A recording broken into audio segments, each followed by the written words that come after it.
कि अगर हमारे प्रोग्राम में ट्राई ब्लॉक से अगर कोई एक्सेप्शन आती है तो कौन सी एक्सेप्शन आ सकती है, हमें उसे सोचना पड़ेगा और उसके अकॉर्डिंग एक्सेप्ट ब्लॉक हम यहाँ पर लगाएंगे। ठीक है। तो अब लास्ट क्लास में भी यही क्वेश्चन हम लोग डिस्कस कर रहे थे।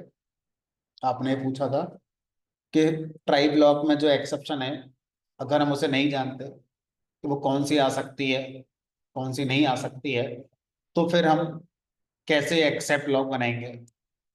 तो उसके लिए हमसे कहा गया कि आप क्या कर सकते हैं, एक्सेप्ट ब्लॉक बिना किसी एक्सेप्शन के नेम के साथ बनाइए। तो जब आप एक्सेप्ट ब्लॉक को बिना किसी स्पेसिफिक एक्सेप्शन के बनाते हैं तो इसको डिफॉल्ट एक्सेप्ट ब्लॉक कहा जाता है। और डिफॉल्ट एक्सेप्ट ब्लॉक कोई भी एक्सेप्शन आए सबको हैंडल कर लेगा, आपको स्पेसिफिक बताने की जरूरत नहीं है। ठीक है। तो अब कोई सी भी एक्सेप्शन आएगी ये चलेगा।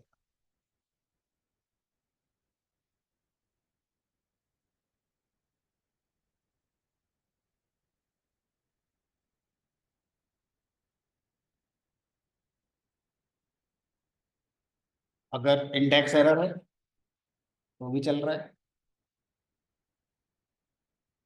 अगर वैल्यू एरर है तो भी चल रहा है, और अगर कोई एक्सेप्शन नहीं आएगी तो फर्स्ट क्लास चलेगा ही चलेगा, कोई एक्सेप्शन तो आ ही नहीं पाए। तो इस तरह से कॉन्सेप्ट आता है हमारा डिफॉल्ट इंडेक्स का। तो फिर अगला क्वेश्चन ये आता है कि फिर हम तो सर इसी का यूज करते होंगे। तो डिपेंड करता है सिनेरियो के ऊपर।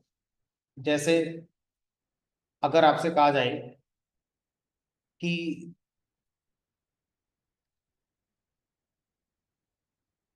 मैं किसी भी एक्सेप्शन को जो ट्राई ब्लॉक से आ सकती है हैंडल करने के लिए अगर एक्सेप्ट ब्लॉक ये वाला लगाता हूँ, तो फिर जितनी भी एक्सेप्शन आएंगी वो सारी एक ही तरीके से हैंडल होंगी। दैट मीन्स एक्सेप्शन कोई सी भी आए, सबके लिए जो मेरा हैंडलिंग का लॉजिक एग्जीक्यूट होगा वो सेम ही एग्जीक्यूट होगा। तो अब अगर आप इसके साथ एग्री हैं तो आपको ये लगाना चाहिए। और अगर आप चाहते हैं नहीं सर अलग अलग एक्सेप्शन आएगी तो अलग अलग हम हैंडल करेंगे, तो फिर आपको ये वाला सॉल्यूशन यूज करना चाहिए जिसमें आप क्या करें, एक से ज्यादा एक्सेप्ट ब्लॉक बना सकते हैं, स्पेसिफिक जो एक्सेप्शन है उसको फोकस करते हैं।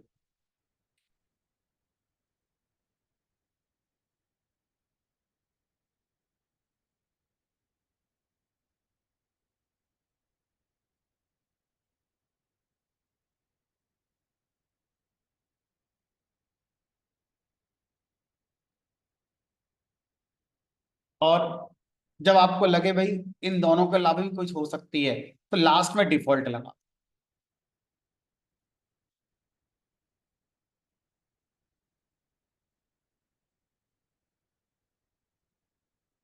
अब ये कोड ये कह रहा है कि अगर ट्राई ब्लॉक में इंडेक्स एरर आई तो सबसे पहले इसको मौका मिलेगा। तो सीक्वेंशियली एक्सेप्ट ब्लॉक हमारे चलते हैं। तो हम यहाँ पर ये सीख रहे हैं कि एक ट्राई ब्लॉक के लिए एक से ज्यादा एक्सेप्ट ब्लॉक लगाए जा सकते हैं। और अगर ऐसा होता है तो जो सबसे पहले आता है पहले उसको मौका भी दिया जाएगा। अगर वो एग्जीक्यूट कर लेगा तो फिर आगे वाले को किसी को मौका नहीं मिलेगा। और शर्त ये भी है कि डिफॉल्ट वाला सबसे लास्ट में होना चाहिए, क्योंकि अगर आपने इसको सबसे पहले लगा दिया तो फिर तो ये किसी को आगे बढ़ने देगा ही नहीं। ठीक है। तो ये सबसे लास्ट में लगाना है। तो अगर इंडेक्स एरर आएगी तो ये हैंडल करेगा, अगर वैल्यू एरर आएगी तो ये करेगा। और अगर आपने कोई और भी कोड लिखा हुआ है जिसको आप आइडेंटिफाई नहीं कर पा रहे हैं तो फिर उसके लिए आपने सेफ साइड ये वाला कोड अपना बनाया हो। तो इस तरह से हम ट्राई ब्लॉक की एक्सेप्शन के लिए हैंडल इस तरीके से भी कर सकते। ठीक है। अब ट्राई ट्राई के साथ हमारा हो गया एक्सेप्ट। इसको थोड़ा सा पहले लिख लेते हैं।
हाँ, तो ये हमारे ट्राई ट्राई के साथ एक्सेप्ट लॉक और एक्सेप्ट लॉक लगाने के हमारे ये सिनेरियोज हो गए। हम एक्सेप्ट लॉक को स्पेसिफिक एक्सेप्शन के नेम के साथ यूज कर सकते हैं उसको हैंडल करने के लिए। हम ट्राई के साथ जो एक्सेप्ट लगा रहे हैं उसको एक टपल के साथ यूज कर सकते हैं, सो डैट हम एक ही एक्सेप्ट लॉक में मल्टीपल एक्सेप्शन हैंडल कर पाए। और अगर हम कोई सी भी एक्सेप्शन हैंडल करना चाहते हैं तो ट्राई के साथ डिफॉल्ट एक्सेप्ट को लगाया जा सकता है। तो ट्राई के साथ जब डिफॉल्ट एक्सेप्ट लगाएंगे तो ये वाला सिंटैक्स यूज करेंगे, एक्सेप्ट के आगे कोई भी एक्सेप्शन का नाम नहीं लिखेंगे, तो इसे बोलते हैं डिफॉल्ट एक्सेप्ट। तो ये ट्राई ब्लॉक में जो भी एक्सेप्शन रेज होगी उन सबको हमारा क्या करेगा, हैंडल करने वाला काम करेगा।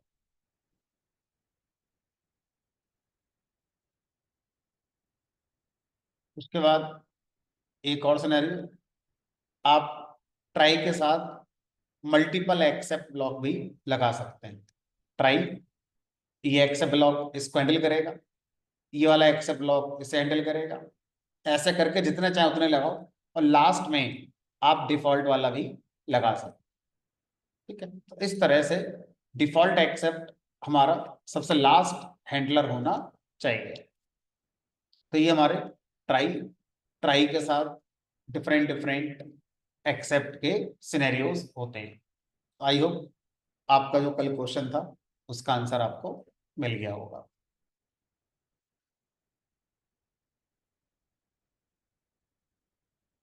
अब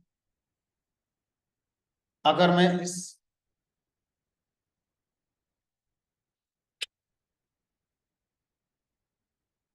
ट्राई ब्लॉक के पहले ये लिख दूं, प्रिंट 10/0, तो पाइथन में किसी भी नंबर को जीरो से भाग करने पर जीरो डिवीजन एरर वाली एक्सेप्शन आती है। तो अब बताओ इस वाले एक्सेप्शन को कौन सा ट्राई ब्लॉक हैंडल करेगा? एक्सेप्ट लाइन नंबर 7 वाला, एक्सेप्ट लाइन नंबर 9 वाला, या एक्सेप्ट लाइन नंबर 11 वाला? 11 वाला करना चाहिए, क्योंकि जो वहां से एक्सेप्शन आएगी वो कौन सी आएगी? जीरो डिवीजन है। तो जीरो डिवीजन तो 7 और 9 वाला हैंडल कर ही नहीं सकता, तो 11 वाला कह रहा मैं भी नहीं करूंगा। हमने कहा ऐसे कैसे नहीं करेगा, अभी तो पढ़ाया था आपने। तो मैंने जो पढ़ाया है मैंने लिखा भी है। आप लिखे हुए पे ध्यान कम देते हो, सुने हुए पे ध्यान ज्यादा देते हो, है ना? जबकि लिखे हुए पे ज्यादा ध्यान देना चाहिए, क्योंकि लिखते समय ज्यादा इंफॉर्मेशन हो।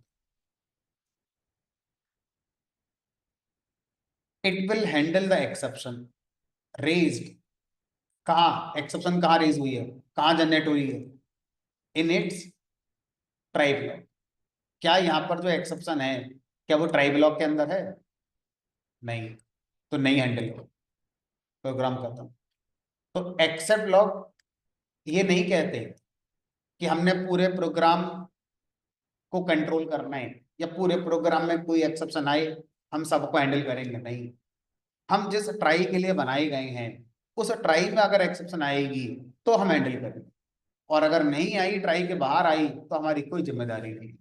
इसीलिए ट्राई ब्लॉक की जरूरत पड़ती है, ताकि उन स्टेटमेंट्स जिनके लिए हम रेस्पॉन्सिबल होना चाहते हैं कि इनकी एक्सेप्शन को हम डील करने में इंटरेस्टेड हैं, बाकी में आए आए ना आए हमें मतलब नहीं है, आए तो बढ़िया है, नहीं आए तो बंद हो जाए प्रोग्राम, हमें इंटरेस्ट ही नहीं है उनको डील करने। तो ऐसे स्टेटमेंट्स को उठा के ट्राई ब्लॉक के अंदर लिखा जाता है। तो इस तरह से ट्राई ब्लॉक क्यों बनाया जाता है ये समझ में आ गया, एक्सेप्ट ब्लॉक क्यों बनाया जाता है ये समझ में आ गया।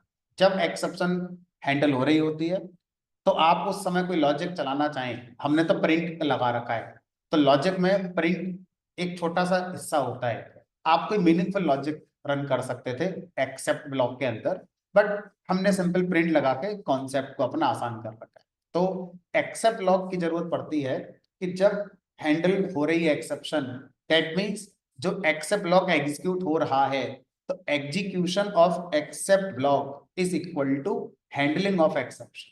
तो उस समय आप कोई लॉजिक चलाना चाहते हो तो आपको एक्सेप्ट ब्लॉक के अंदर स्टेटमेंट लिखना अलाउड होता है, जो आप लिखेंगे उस समय वो आपके स्टेटमेंट एग्जीक्यूट कर दिए जाए। तो इस तरह से कहानी आती है ट्राई एक्सेप्ट। अब हमारे पास ट्राई एक्सेप्ट के बाद एक और आता है,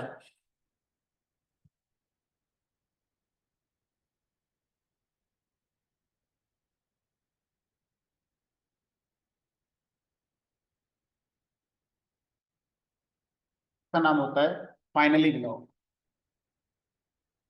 तो फाइनली ब्लॉक ये कह रहा है कि मुझे एक्सेप्ट के बाद आप लगाएंगे या फिर ट्राई के बाद लगा सकते हैं, तो फिर एक्सेप्ट नहीं आएगा। तो फाइनली ब्लॉक का जो कॉम्बिनेशन है वो ट्राई फाइनली होता है, फिर एक्सेप्ट नहीं आता, या ट्राई एक्सेप्ट फाइनली होता है। ठीक है। फाइनली ब्लॉक कह रहा है मैं हैंडलर नहीं हूं, मेरा चलना इस बात की गारंटी नहीं है कि भाई आपकी एक्सेप्शन हैंडल हो रही है। ठीक है। तो फाइनली ब्लॉक अगर आपका एग्जीक्यूट हो रहा है तो इसका पर्पस क्या है वो समझते हैं। तो हमने का पर्पस हम बाद में, पहले इसको चला कर देख। तो मैंने यहाँ पर सिंपल एक मैसेज डाल दिया, this is final.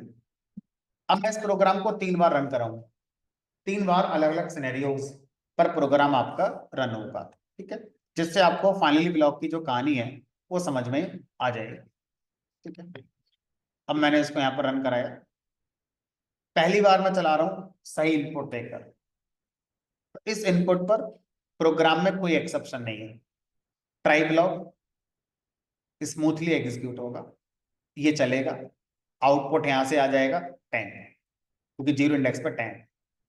Except block नहीं चलता, एक्सेप्ट ब्लॉक तब चलता है जब ट्राई में एक्सेप्शन आए और वही वाली आए जिसके लिए बनाया गया। तो फिलहाल तो एक्सेप्शन ही नहीं है। फाइनली ब्लॉक कह रहा है मैं चलूंगा, एक्सेप्शन आई है तो मुझे फर्क नहीं पड़ता, नहीं आई है तो मैं चलूंगा, तो ये चलेगा और फिर आगे का प्रोग्राम चलेगा।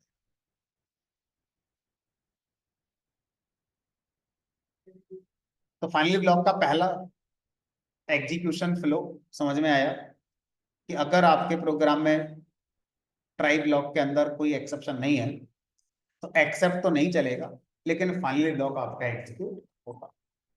अब इस प्रोग्राम को मैंने दोबारा चलाया और इस बार मैंने प्रोग्राम में इंडेक्स एरर कर दी। तो ट्राई ब्लॉक के अंदर इंडेक्स एरर जनरेट हो गई, हमारे पास ऐसा एक्सेप्ट ब्लॉक है जो उसको हैंडल कर रहा है। ठीक है। तो अब वो चलेगा। उसके बाद फाइनली ब्लॉक कह रहा मैं चलूंगा, तो फाइनली ब्लॉक एक्सेप्शन नहीं आई थी तो भी चला था, एक्सेप्शन आई हैंडल हो गई तो भी चल रहा है, और फिर आगे का प्रोग्राम चलेगा क्योंकि एक्सेप्शन हैंडल हो गई। अब तीसरा केस, मान लीजिए मेरे प्रोग्राम में इस बार ट्राई ब्लॉक के अंदर एक्सेप्शन आई, तो इस वाले कोड से जो एक्सेप्शन आएगी वो यहाँ पर वैल्यू एरर आएगी, टाइप कन्वर्जन वाली वैल्यू एरर आएगी। ठीक है। टाइप कन्वर्जन हो गई नहीं। अब जो एक्सेप्शन आएगी वो इसे हैंडल ही नहीं कर पाएगा, और डिफॉल्ट एक्सेप्ट मैंने लगाया नहीं है। तो अब प्रोग्राम में एक्सेप्शन अभी बनी हुई है, अगर प्रोग्राम में एक्सेप्शन अभी बनी हुई है, उसके लिए कोई एक्सेप्ट ब्लॉक मैच नहीं हुआ है, तो प्रोग्राम तो बंद होगा, एबनॉर्मल आगे तक नहीं जाएगा।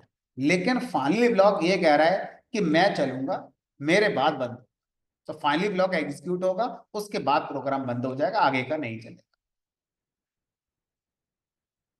This is finally block. तो अभी हमने फाइनली ब्लॉक को समझने की कोशिश करी, और वो ये कह रहा है कि भाई मैं प्रोग्राम में कुछ भी हो जाए, अगर ट्राई ब्लॉक चला तो मैं जरूर चलूंगा। तो फाइनली ब्लॉक एक ऐसा ब्लॉक है जो अपने ट्राई ब्लॉक के लिए जरूर चलता है, चाहे एक्सेप्शन रहे ना रहे, हैंडल हो जाए या ना हो जाए। तो जब हमने फाइनली ब्लॉक का ये बिहेवियर देखा, तो हमने फाइनली ब्लॉक से ये पूछा कि अगर आप ये कह रहे हो कि भाई मेरा तो एग्जीक्यूशन जरूर होगा चाहे कुछ हो जाए, तो एक काम करते हैं ना, फाइनली ब्लॉक के अंदर यूट्यूब से वीडियो डाउनलोड करने का कोड लिख देते हैं, इंटरनेट चाहे हो या ना हो, ये तो डाउनलोड करके ले ही आएगा। हम सारा कोड फाइनली ब्लॉक में क्यों ना लिख दें, हम ट्राई और एक्सेप्ट के बारे में ही क्यों सोचें, क्योंकि ये तो ये कह रहा है ना कि मैं तो चलूंगा ही चलूंगा। अब फाइनली ने अपने आप को समझाया कि नहीं भाई आप गलत इंटरप्रेट कर रहे हो मुझे, मैंने ये नहीं कहा था। मैंने ये कहा था कि मुझे मौका दिया जाता है एग्जीक्यूट होने के लिए। अब मैं उस मौके का फायदा उठा पाऊंगा, नहीं उठा पाऊंगा, मेरे अंदर आप क्या लिख रहे हो उस पर डिपेंड करेगा। तो फाइनल ब्लॉक में अगर आपने कोई ऐसा कोड लिख दिया जिसके एग्जीक्यूशन से एक्सेप्शन आती है, तो फाइनली ब्लॉक उसी समय एक्सेप्शन दे देगा और प्रोग्राम बंद हो जाएगा। ब्लॉक का मतलब ये नहीं है कि ये जरूर चलेगा और कंप्लीट होगा।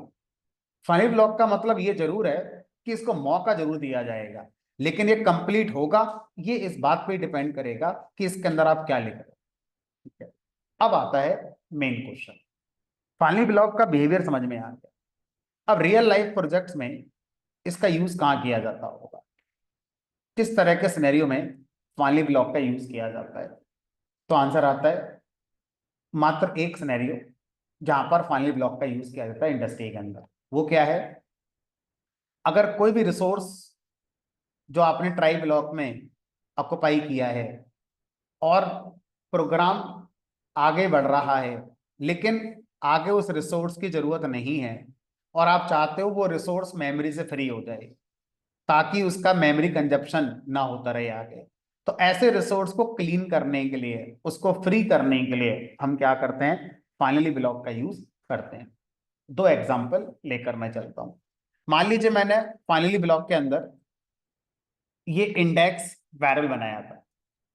अब मैं चाहता हूं कि प्रोग्राम जब आगे बढ़े तो इस वेरिएबल का इस्तेमाल होना ही नहीं चाहिए। तो आप क्या कर दो? फाइनल ब्लॉक के अंदर इस वेरिएबल को डिलीट कर, आगे के प्रोग्राम में इसका इस्तेमाल होगा ही नहीं। दूसरा केस, मैंने आपको इससे प्रीवियस टॉपिक पढ़ाया था रेजेक्स, और उसके प्रीवियस टॉपिक पढ़ाया था मैंने file input output. File input output में एक स्टेटमेंट मैंने आपसे कहा था जरूरी है फाइल को क्लोज करना। ठीक है। अब अगर आप फाइल को क्लोज चाहते हैं जरूर हो जाए, तो आप उसे कहाँ लिख दें? फाइनली ब्लॉक के अंदर। यानी कि फाइल को ओपन करने का जो कोड है वो आपको लिखना चाहिए ट्राई ब्लॉक के अंदर, और क्लोज करने का कोड आपको लिखना चाहिए फाइनली ब्लॉक में। तो इंडस्ट्री के अंदर इसके अलावा कोई यूज नहीं है फाइनली ब्लॉक। कोई भी चीज जो ट्राई ब्लॉक में ओपन होती है और मेमोरी कंज्यूम करती है और वो एक्सटर्नल थी, बाहर से थी, पाइथन के सिस्टम का हिस्सा नहीं थी, और उसको फ्री किया जाना होता है, उसको ओपन करो ट्राई में, फ्री कर दो फाइनली।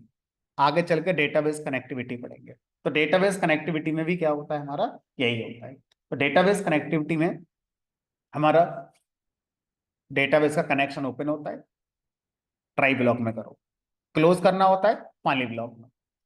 अगर आप कह रहे हैं कि मैंने ट्राई ब्लॉक में ऐसा कोई काम ही नहीं करा है जिसको ओपन किया जाता है और क्लोज भी किया जाना हो, तो फिर मुझे फाइनली ब्लॉक की कोई जरूरत नहीं है। फाइनली ब्लॉक के बिना आप पूरा प्रोजेक्ट अपना बना सकते हैं। तो इस तरह से कॉन्सेप्ट आता है आपका फाइनली ब्लॉक का।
तो अगर आपको याद हो तो मैंने रेजेक्स में एक बात बताई थी विद ब्लॉक वाली, कि विद ब्लॉक जब फाइल को ओपन करता है तो अपने आप क्लोज कर देता है।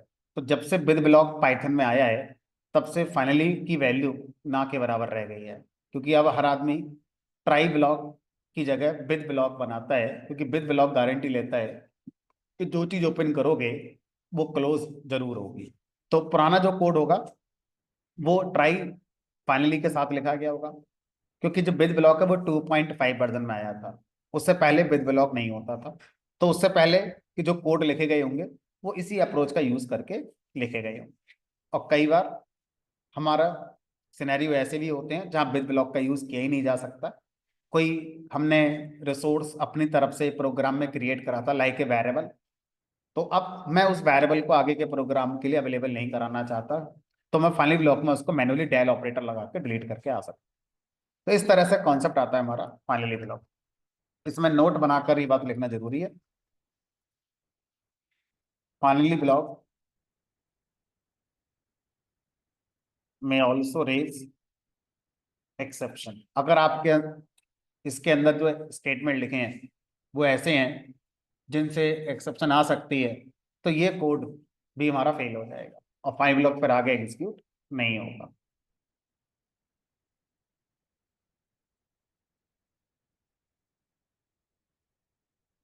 अभी तक जो मैंने ट्राई, एक्सेप्ट, फाइनली की जो आपको कहानी बताई है, उस कहानी को मैं पिक्चर में कन्वर्ट कर रहा हूँ। कल की क्लास और आज की क्लास जो हमने पढ़ी है अभी, वो दोनों कंबाइन होकर एक सिंगल पिक्चर में आ जाएंगे। ठीक है, क्या वो पिक्चर है उसको देखते हैं। तो देखो, सबसे पहले हमने यहाँ लिख लिया ट्राई ब्लॉक, ये हो गया एक्सेप्ट ब्लॉक, ये हो गया फाइनली ब्लॉक, ये हो गया आगे आगे का कोड, और ये हो गया प्रोग्राम का टर्मिनेशन। अब देखो ये हो गया ट्राई ब्लॉक,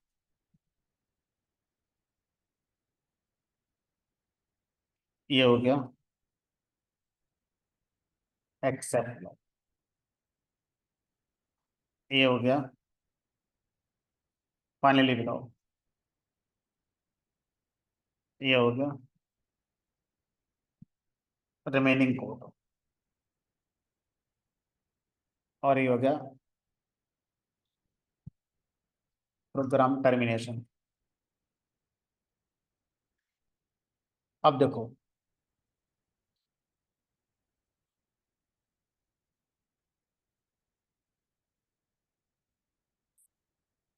अगर ट्राई ब्लॉक में कोड एग्जीक्यूट हुआ और कोई एक्सेप्शन नहीं आई, तो बताओ अगला ब्लॉक क्या एग्जीक्यूट होगा? फाइनली। फाइनली के बाद आगे का प्रोग्राम चलेगा, उसके बाद प्रोग्राम बंद हो जाएगा। तो ग्रीन कलर का मतलब है एक्सेप्शन आपकी नहीं आई।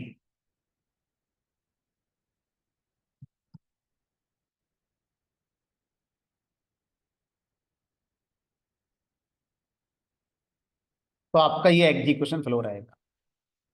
अब मान लीजिए ट्राई ब्लॉक में एक्सेप्शन आ गई, और ट्राई ब्लॉक में जो एक्सेप्शन आई उसको एक्सेप्ट ब्लॉक ने हैंडल कर लिया।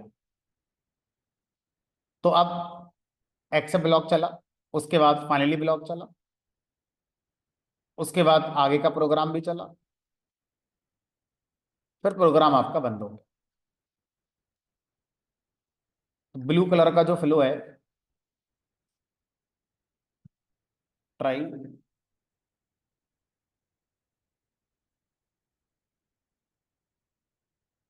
विद एक्सेप्शन एंड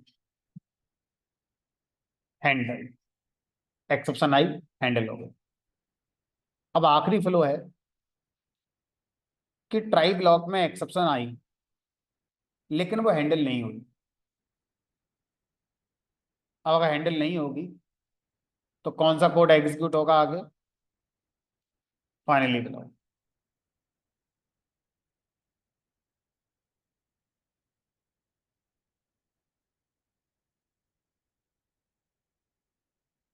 और फाइनली ब्लॉक के बाद आगे का कोड नहीं चलेगा और यहाँ से प्रोग्राम आपका बंद हो जाएगा।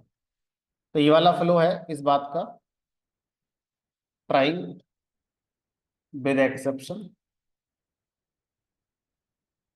But not handle. Try exception है लेकिन उसको हैंडल नहीं किया। तो इस तरह से आप ट्राई, एक्सेप्ट, फाइनली और रिमेनिंग कोड का एग्जीक्यूशन फ्लो समझ सकते हैं कि कब कौन किस तरीके से हमारा एग्जीक्यूट होता है।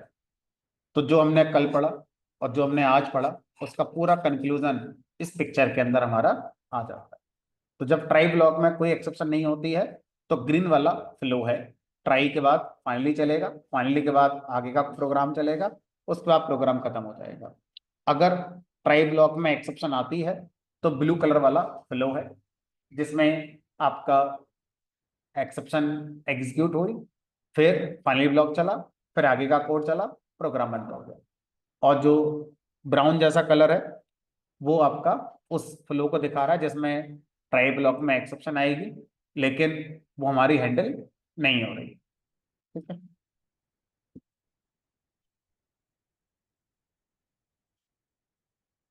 अब एक छोटा सा कोड, मान लीजिए आपसे कहा जाए कि हमने यहाँ पे यूजर से कहा, यूजर अपनी एज इनपुट दो।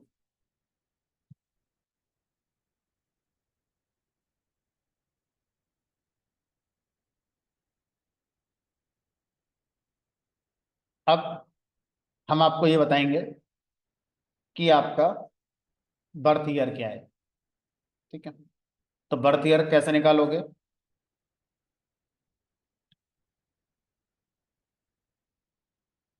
जो आपका करंट ईयर है उसमें से माइनस कर दो एज।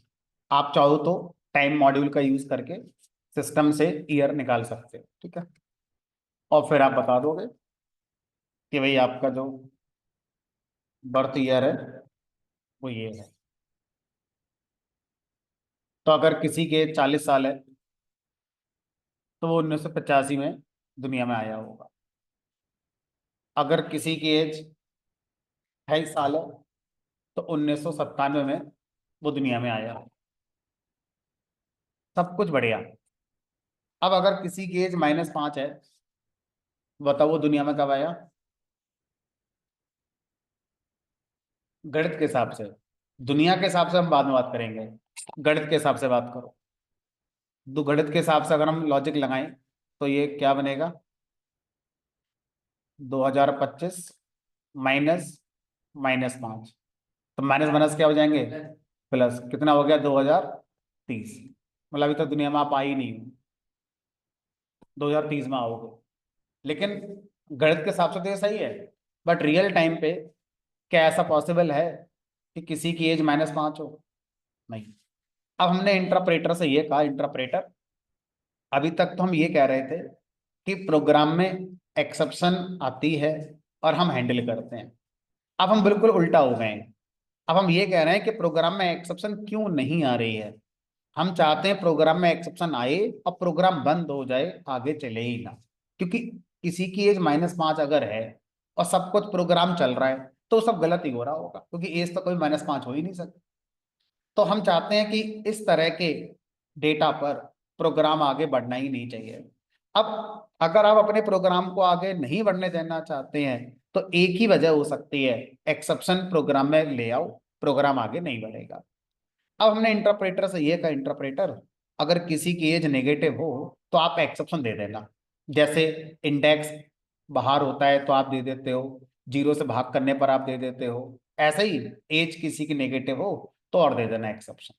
तो इंटरप्रेटर ने मना कर दिया कि भाई मैं नहीं दे सकता। क्यों नहीं दे सकते? क्योंकि मैं एज को जानते ही नहीं। मेरे लिए तो एक इंटीजर वेरिएबल है, आप इसका नाम आई रखो, जे रखो, के रखो। एज नाम आपने दे रखा है क्योंकि आप इसको रिलेट कर रहे हैं रियल लाइफ के किसी कॉन्सेप्ट से। अकॉर्डिंग टू पाइथन इंटरप्रेटर ये एक इंटीजर है, और इंटीजर नेगेटिव हो सकता है। तो इसलिए पाइथन सिस्टम के अकॉर्डिंग किसी भी इंटीजर को नेगेटिव होना गलत नहीं होता। अब आप उसे अपने हिसाब से एज कहो, सैलरी कहो, आधार कहो, मोबाइल नंबर कहो, वो आपका अपना एक रीडेबिलिटी का पॉइंट हो सकता है, बट पाइथन इंटरप्रेटर इस पर एक्सेप्शन नहीं देगा। हमारा अब जो पॉइंट है वो ये है कि हम एक्सेप्शन का हैंडल नहीं करना चाहते, हम लाना चाहते हैं। नहीं आ रही है तो क्यों नहीं आ रही है, आ जाए प्रोग्राम बंद हो जाए, हमें चलाना ही नहीं है प्रोग्राम। तो जब ऐसी सिनेरियो आती है तो पहले आप अपनी कंडीशन चेक करेंगे। इफ एज लेस देन 0, अगर एज लेस देन 0 है तो मैं चाहता हूं यहां पर कोई ऐसा कोड लिख दो जिसकी वजह से एक्सेप्शन आ जाए, अब प्रोग्राम हमारा बंद हो जाए। तो यहां लिखेंगे रेज। रेज कीवर्ड क्या करता है, एक्सेप्शन को हैंडल करने में हेल्प नहीं करता है, एक्सेप्शन को लाने में हमारी हेल्प करता है। अगर नहीं आ रही है इसके चलने से आ जाएगी। अब रेज और इसके आगे कौन सी एक्सेप्शन आप लाना चाहते हैं, इंडेक्स एरर, वैल्यू एरर, या जो भी आप लाना चाहते हैं उसका नाम लिख दो। तो वैल्यू एरर मैंने लिख दी, थोड़ा साउंड सही कर रहा है। वैल्यू एरर एक फंक्शन की तरह आप इसे कॉल कर सकते हैं। एक्चुअल में एक क्लास होती है जिसका ऑब्जेक्ट हम बनाएंगे, बट अभी आप इसको फंक्शन मान लीजिए। इसको कॉल करेंगे और इसमें आप मैसेज पास कर सकते हैं कि आप किस बात के लिए एक्शन दे रहे हैं। लिख दिया मैंने नेगेटिव एज। अब अगर कंडीशन ट्रू हो गई तो एक्सेप्शन आएगी, और कंडीशन अगर ट्रू नहीं हुई तो कोड नॉर्मल आगे चलता रहे। सबको सही है? प्रोग्राम चलाया, मैंने -5 कर दी, value error, negative age found, program कर। तो हमारा रेज कीवर्ड,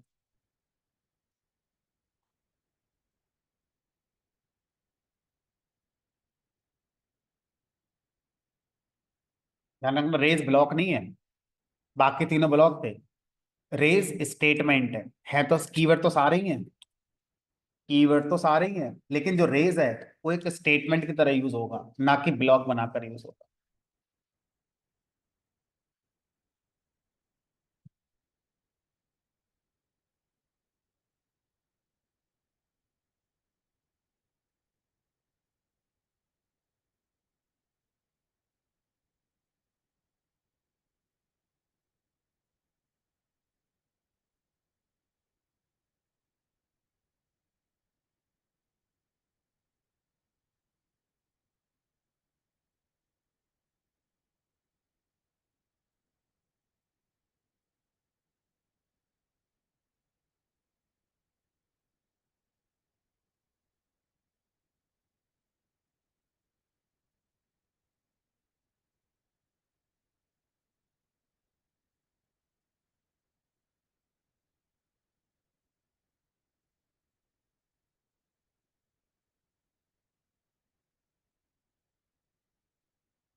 मंडे से आपके बैच में चेंज हो रहा है।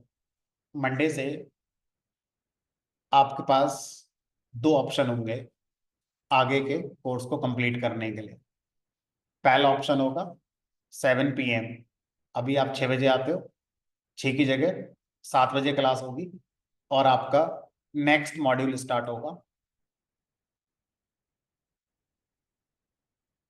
SQL। ठीक है। दूसरा ऑप्शन जो 7 बजे नहीं आ सकते, दूसरा ऑप्शन 4:30 बजे।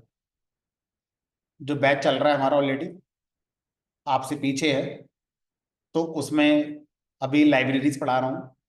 तो लाइब्रेरीज के बाद उसमें आपका फाइल हैंडलिंग वाला, रेजेक्स वाला और एक्सेप्शन वाला, यानी ये 3 टॉपिक आपसे पीछे है बैच।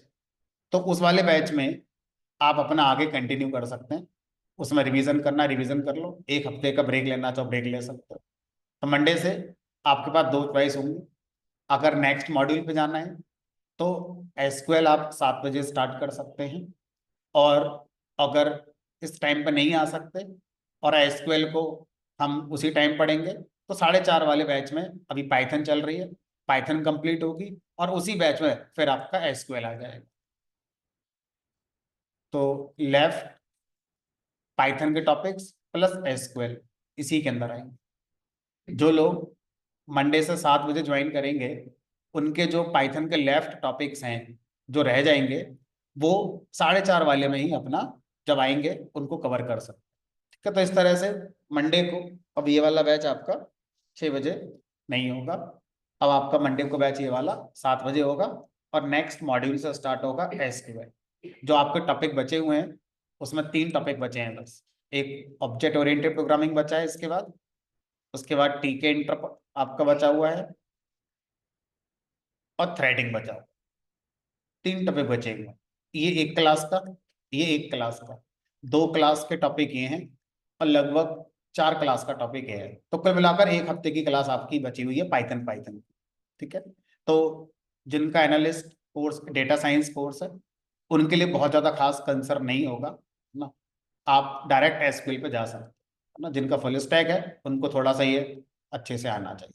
तो पढ़ाई सबको जाएंगे। दोबारा मैं रिपीट कर देता हूँ, कोई कंफ्यूजन रह गया हो तो। मंडे से 17 फरवरी 2025 6 बजे जो बैच होता था वो नहीं होगा। उसका टाइम 7 बजे हो गया है और उसमें आगे के जो मॉड्यूल है वो स्टार्ट होगा, दैट इज SQL। पाइथन आपका 80% हो गया, 20% रह गया है बस। ठीक है। तो वो 20% जो रह गया है वो आप 4:30 वाले बैच में आके करेंगे। प्लस जो लोग 7 बजे इस बैच में नहीं आ सकते हैं वो 4:30 वाले में ही पाइथन के रिमेनिंग टॉपिक पढ़ेंगे और 4:30 वाले में ही फिर SQL भी स्टार्ट होगी। तो आप उसमें भी अपना जा सकते हैं।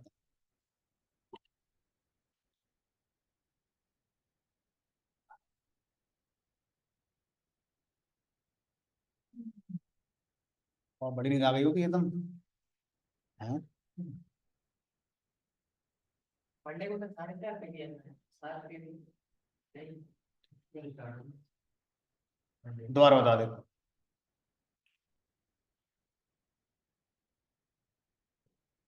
हाँ जी मैं हूँ। Hello hello. बताओ। सर मैं मतलब मेरे को तो मतलब इसमें डाउट था पाइथन में क्या कुछ। बताओ। ये हम रेस कर रहे हैं, इसके अलावा वो क्यों नहीं यूज कर लेते? इफ लगा देते हैं और फिर एग्जिट कर देते हैं कोड को। कर सकते हो। जो एग्जिट फंक्शन है sys.exit, वो वास्तव में बिहाइंड द सीन एक्सेप्शन ही रेज करता है। वो तरीका भी ठीक है। तो जो रेज है वो हम एक्सप्लिसिट यूज करना चाहें तो कर सकते हैं, लेकिन जो आप कह रहे हैं अप्रोच कि हम एग्जिट फंक्शन लगा सकते हैं sys.exit, वो भी सही है। और टेक्निकली एग्जिट फंक्शन अपने अंदर से एक्सेप्शन रेज करता है। अब डिफरेंस कहाँ आता है वो समझते हैं। डिफरेंस ये आता है कि जब हम रेज करते हैं तो कंट्रोल हमारे हाथ में है कि हम कौन सी एक्सेप्शन रेज करना चाहते हैं, है ना। और अगर हम इस एक्सेप्शन को रेज कर रहे हैं और हमने कहीं प्रोग्राम में ट्राई एक्सेप्ट भी लगा रखा है तो फिर ये हैंडल भी हो सकती है। लेकिन जो सिस मॉड्यूल का एग्जिट फंक्शन है, वो कौन सी एक्शन रेज कर रहा है वो हमारे हाथ में नहीं है। कोई एक जरूर करता होगा, लेकिन वो एक्सेप्शन जो भी आएगी वो हैंडल नहीं हो सकती है। ठीक है, और कौन सी करेगा हमें नहीं पता कौन सी होगा। तो रेज से एक्सेप्शन रेज होती है, और हम चाहें तो इसको ट्राई ब्लॉक के अंदर लिखकर हैंडल भी कर सकते हैं। दैट मीन्स ये जो मेरा कोड है, अगर मैं इस कोड के ऊपर ट्राई लगा दूं ऐसे करके, ट्राई और यहाँ एक्सेप्ट, तो ये ट्राई के अंदर आ गया। मतलब अब ये जो एक्सेप्शन आई, अब ये हैंडल भी हो सकता है। लेकिन सिस डॉट एग्जिट वाला ये केस इग्नोर हो जाएगा और फिर वो हैंडल नहीं होगा। बस ये डिफरेंस है। बाकी टेक्निकली आउटर लेवल पर आप वो भी यूज कर सकते हैं। बताओ। ये जैसे हमने यहाँ पे लिखा वैल्यू एरर, तो ये तो एक वो है पाइथन में, हम कुछ अपने पास से भी बना सकते हैं एक्सेप्शन। हाँ, अपनी बना सकते हैं। यानी कि एक डिफरेंस और इस पॉइंट पर आप बिल्कुल डिफाइन कर सकते हैं कि जब हम ऑब्जेक्ट ओरिएंटेड प्रोग्रामिंग पढ़ लेंगे, तो हम अपनी खुद की एक्सेप्शन बना सकते हैं नेगेटिव एरर। मान लो मैंने नेगेटिव एरर करके अपनी खुद की एक्सेप्शन बना दी, है ना, तो मैं इसको अगर रेज करना चाहता हूँ तो इंटरप्रेटर इसे नहीं पहचानता। ठीक है, मैंने बनाई, तो मैं ही अगर इसको रेज करना चाहता हूँ तो रेज कीवर्ड का यूज करके मैं ही इसको रेज कर सकता हूँ। तो ये दूसरा डिफरेंस आ गया कि हम रेज के साथ तब जा रहे हैं जब हम प्री डिफाइन एक्सेप्शन को रेज ना करके अपनी बनाकर अपनी रेज करना चाहते हैं। और अपनी कैसे बनाते हैं, क्लास का यूज करके। क्लास टॉपिक जब पढ़ेंगे तो उसके अंदर आप एक्सेप्शन भी बनाना अपने आप सीख जाएंगे। और एक और क्वेश्चन। बोलो। ये जैसे फाइनली हमने वो पढ़ा, उसमें अगर कोई फेल हो जाता है, अगर कोई एक्सेप्शन आई फाइनली में, हम्म। हम्म।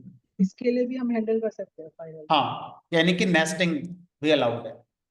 दैट मीन्स अगर मैं एक्सेप ब्लॉक चला रहा हूँ, तो एक्सेप ब्लॉक में मैंने जो सॉल्यूशन लॉजिक लिखा वो भी एक्सेप्शन दे सकता है। तो आप ट्राई एक्सेप्ट इसके अंदर लगा सकते हैं। इसी तरह से मैंने फाइनली बनाया, फाइनली के अंदर मैंने कोई कोड लिखा, मुझे लगता है यार हो सकता है इसमें भी एक्सेप्शन आ जाए, तो आप उसको नेस्टिंग ट्राई एक्सेप्ट लगा सकते हैं। इसी तरह से ट्राई के अंदर भी नेस्टिंग ट्राई एक्सेप्ट लगाए, लाइक इफ के अंदर इफ। उसी तरह से ये जो पूरा हायरार्की है ट्राई एक्सेप्ट फाइनली की, ये किसी के अंदर भी आ सकती है, ट्राई के अंदर भी आ सकती है, एक्सेप्ट के अंदर भी आ सकती है, और फाइनली के अंदर भी आ सकती है।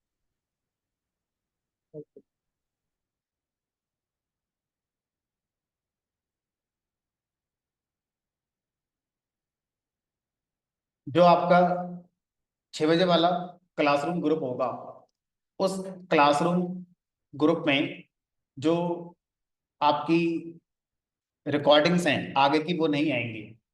जो साथ वाले बैच में आएंगे, एसक्यूएल ज्वाइन करेंगे, उनका अलग ग्रुप बनेगा एसक्यूएल का। तो जो आगे की क्लास की रिकॉर्डिंग है, एसक्यूएल वाले बैच में जो ज्वाइन करेंगे 7 बजे, वो उस वाले बैच में आएंगे और उसमें रिकॉर्डिंग आएंगे।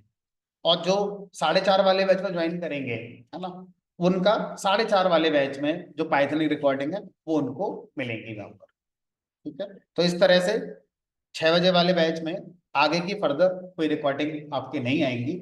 जो रिकॉर्डिंग आपको मिलेंगी या तो 7 वाले बैच में मिलेंगी, एसक्यूएल से जो शुरू होगा उसमें एसक्यूएल की आएंगी। और जो पाइथन वाला बैच है जो 4:30 बजे चलेगा, उसमें पाइथन की आगे की रिकॉर्डिंग आएगी। ठीक है, तो आपको क्या करना होगा, आपको एसक्यूएल ज्वाइन करना है तो आप उस वाले बैच के लिए मुझे बताएंगे और आपको उस वाले बैच में ज्वाइन कर दिया जाएगा। और अगर आप 4:30 वाले में जाएंगे तो आपको 4:30 वाले में ऐड कर दिया जाएगा, तो उसकी रिकॉर्डिंग उसमें आएगी।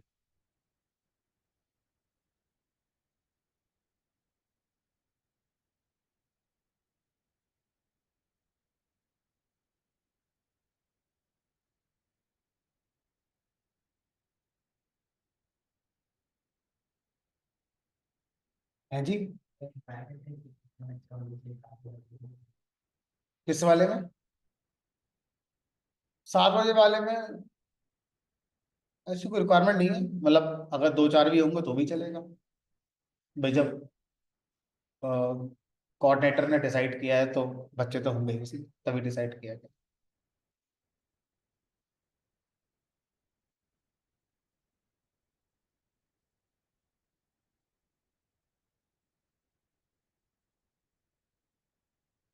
चलो, क्लास एंड कर रहे हैं, टॉपिक खत्म हो गया, आगे नहीं पढ़ते, मंडे को मिलेंगे। 7 बजे एसक्यूएल के साथ, या फिर 4:30 बजे आप ज्वाइन कर सकते हैं, लेकिन उसमें ध्यान रखेंगे लाइब्रेरीज चल रही है पाइथन की। तो अभी आप एक हफ्ते तक अगर 4:30 वाले में आएंगे तो आपको वही पुराना मिलेगा जो आप अभी पढ़ रहे हैं। तो आप चाहें तो ब्रेक लेना चाहें तो एक हफ्ते का ब्रेक ले सकते हैं, और बेटर है कि अगर 7 बजे आ सकते हैं तो 7 वाले में आ जाओ, है ना, वो आपका जल्दी खत्म हो जाएगा। बाकी आप पे डिपेंड करेगा, ये सारी बातें मैं ग्रुप में भी शेयर कर दूँ। चलिए मीटिंग एंड करते हैं।